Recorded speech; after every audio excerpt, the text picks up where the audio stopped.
Hello बच्चों, let's read this question. So this question says the Fahrenheit thermometer register 110 degree while a faulty Celsius thermometer register 44 degree.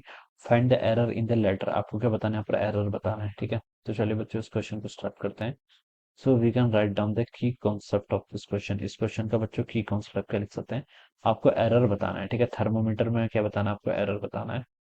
So we can write down the key concept of this question is error in thermometer लिख सकते हैं, ठीक है। देखिए बच्चों, बोला गया कि जब फ़ारेनहाइट थर्मोमीटर रजिस्टर 110 डिग्री वाले faulty Celsius thermometer register 44 degree, find the error in the latter, ठीक है। और बच्चों देखिए रिलेशन क्या होता है आपका। देखिए सेल्सियस स्केल आपकी 0 से लेकर 100 डिग्री तक चलती है, ठीक है। This is our Celsius scale. दूसरी आपकी फ़ारेनहाइट स्केल होती है, वो कहाँ से कहाँ तक चलती है? आपकी 32 से लेकर 212 के इक्वल चलती है, ठीक है। तो ऐसे लिख लीजिए, देखिए सेल्सियस माइनस जीरो, जीरो से स्टार्ट हुई, डिवाइडेड बाय उनके बीच का डिफरेंस कितना होता है? जी 100 में से जीरो करेंगे तो आप 100 माइनस जीरो तो जीरो के इक्वल होगा, इज इक्वल टू। अब फ़ारेनहाइट में देखते हैं। फ़ारेनहाइट आपकी 32 से स्टार्ट होती है, तो एफ माइनस आपका 32 डिवाइडेड बाय इन दोनों के बीच का डिफरेंस कितना है? 180 डिग्री के इक्वल, ठीक है। तो 180 आ जाएगा। तो यहाँ से आप सी इज इक्वल टू देखिए कितना लिख सकते हैं, 20 से उसको डिवाइड करेंगे तो सी इज इक्वल टू हो जाएगा आपका 5/9 एफ माइनस 32। ये आपका रिलेशन होता है, ठीक है। ये कैसे डिराइव होता है मैंने तो आपको ये भी बता दिया, ठीक है। तो ये आपका क्या होता है? This is the relation between Celsius and Fahrenheit है।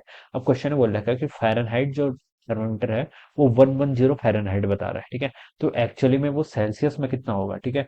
इन एक्चुअल क्या लिख सकता हूँ? इन एक्चुअल, एक्चुअल में देखिए वो रिजल्ट इन डिग्री सेंटीग्रेड में देखिए कितना होगा। आप यहाँ से कैलकुलेट कर लीजिए, सी इक्वल टू F/9।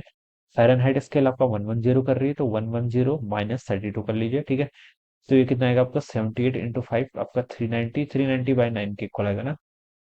78 इसका डिफरेंस आएगा, 78 पंचे 390, ठीक है, इतना आएगा, ठीक है। एक्चुअली में आपका इतना होना चाहिए। इसको देखिए आप सॉल्व भी कर लीजिए। 9 चौको 36, 3 बचेगा, 9 3 27, ठीक है। 9 चौको 36, 9 3 27, 3 अगर बचेगा, 9 3 27, तो इतना ही आएगा लगभग 43.33 डिग्री के, डिग्री सेंटीग्रेड के, ठीक है। तो सेल्सियस स्केल में एक्चुअली में आना तो इतना चाहिए, ठीक है।